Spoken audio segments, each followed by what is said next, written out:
Assalamualaikum warahmatullahi wabarakatuh. Selamat sore ya, selamat sore kawan-kawan sekalian. Logika rakyat di seluruh dunia ya, Yes, dalam dan luar negeri serta Lem TV dimanapun berada.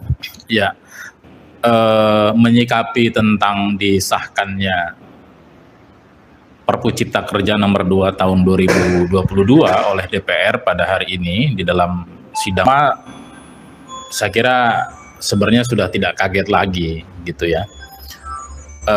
Kenapa DPR mengesahkan Perpu Cipta Kerja itu? Karena Perpu Cipta Kerja itu hakikatnya adalah copy paste dari Undang-Undang Nomor 11 tahun 2020 yang dihasilkan oleh DPR gitu.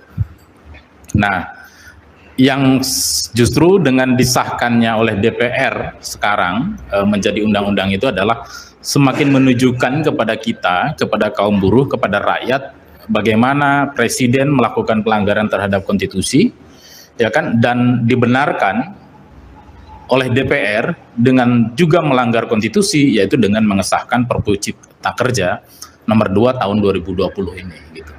Artinya sekarang legislatif, eksekutif, juga secara berjamaah itu melakukan pelanggaran terhadap konstitusi. Ini menunjukkan bahwa negara ini sedang darurat konstitusi.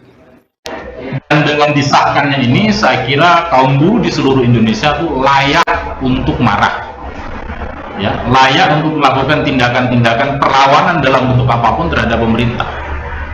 Karena sejak dari Omnibus Law digagas oleh pemerintah sampai jadi Perpu, sampai sekarang disahkan, pemerintah ini tidak pernah mendengarkan apa yang menjadi aspirasi dari kaum buruh dan juga rakyat, terutama menyangkut tentang masalah Omnibus Law. Ya.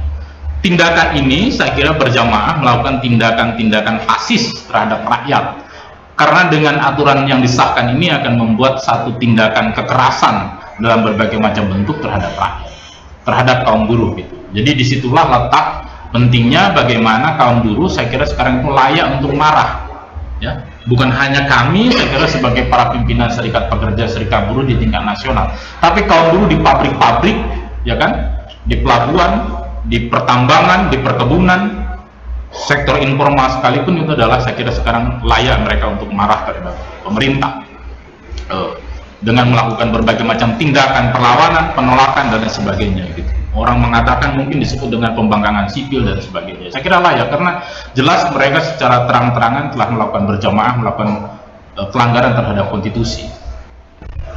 Presiden menerbitkan Perpu Cipta Kerja itu jelas melanggar konstitusi, bahkan mengangkangi Mahkamah Konstitusi. Saya kira kita sudah berulang-ulang kali mengatakan itu. Kedua, DPR sekarang setali tiga uang berjamaah juga menyetujui tentang satu produk hukum itu yang dinyatakan inkonstitusional tapi tetap disahkan menjadi undang-undang. Dan kita tahu ternyata di dalam putusan pengambilan ini juga tidak bulat karena ada dua partai yang tetap konsisten melakukan perlawanan menolak terhadap disahkannya Perpu Cipta Kerja ini. Tentu saya kira saya secara pribadi memberikan apresiasi kepada dua partai tersebut gitu ya, yang tetap konsisten pada pendiriannya. Ya, dengan motif apapun saya kira kita menghargai, memberikan apresiasi karena itulah mereka berbicara atas nama saya kira aspirasi rakyat gitu. Itu yang sebenarnya diharapkan kepada pemerintah, kepada Presiden Joko Widodo gitu ya.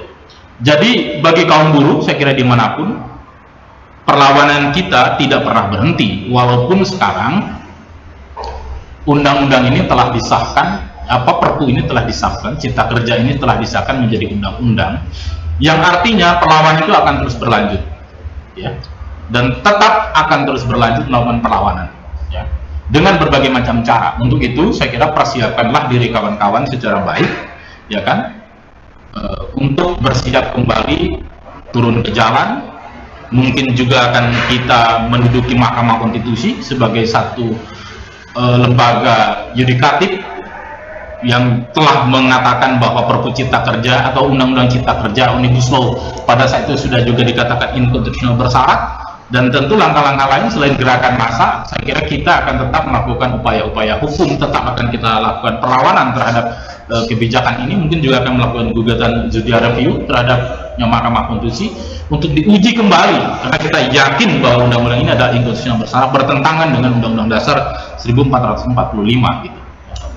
Itu saya kira clue-nya kawan-kawan sekalian. Jadi sekarang ini betul-betul negara kita itu adalah darurat konstitusi, ya, konstitusi kita dikangkangi. Jadi bagian gerakan kita ini adalah bagian mengawal dan menegakkan konstitusi gitu. Siapa lagi kalau bukan kita, kaum buruh dan rakyat, saya kira. Sekarang karena kekuasaan jelas-jelas menggunakan hukum untuk memperkuat, mendominasi kekuasaannya dalam rangka menindas rakyat. Memang berkuar-kuar di dalam media, di dalam apapun itu adalah demi rakyat, ya. Tapi rakyat yang mana yang dia bela? Sesungguhnya adalah Perpu ini bukan untuk rakyat, bukan untuk kedaulatan bangsa, tapi adalah untuk memfasilitasi adalah kekuatan modal internasional, para tuan tanah, untuk mereka lebih leluasa mengeruk sumber daya alam kita, ya, untuk terus memeras sumber tenaga kerja produktif, yaitu rakyat Indonesia, kaum buruh, untuk mereka berlipat-lipat mendapatkan keuntungan. Itu saya kira di sini, dan jelas kaum buruh adalah akan menjadi korban nyata dari produk hukum yang inkonstitusional. Ya, saya selalu mengatakan ini produk hukum yang inkonstitusional dan tidak bulat disetujui oleh rakyat atau oleh wakil rakyat. Yang sidang aja tidak, berapa jumlah wakil rakyat sekarang, tidak semuanya hadir. Tidak, kalau quorum mungkin memenuhi quorum, tapi tidak semua wakil rakyat. Itu menunjukkan bahwa ada perlawanan dari rakyat, dan jelas yang terang-terang diimplementasikan oleh dua partai politik yang ada di parlemen, yang mereka mengatakan menolak sejak di badan Bamus, ya, sampai ke tingkat paripurna gitu. Itu saja dari saya. Artinya saya mengajak kepada, khususnya kepada anggota GSBI di seluruh Indonesia dan juga kepada kaum buruh dimanapun berada, untuk kita sama-sama kembali merapatkan barisan, mempersiapkan diri untuk melakukan gerakan aksi massa ataupun tindakan-tindakan lain yang menunggu keputusannya. Nanti saya kira akan kita serukan secara lebih konkret pada perkembangan berikutnya. Itu saja dari saya. Terima kasih. Assalamualaikum warahmatullahi wabarakatuh. Waalaikumsalam.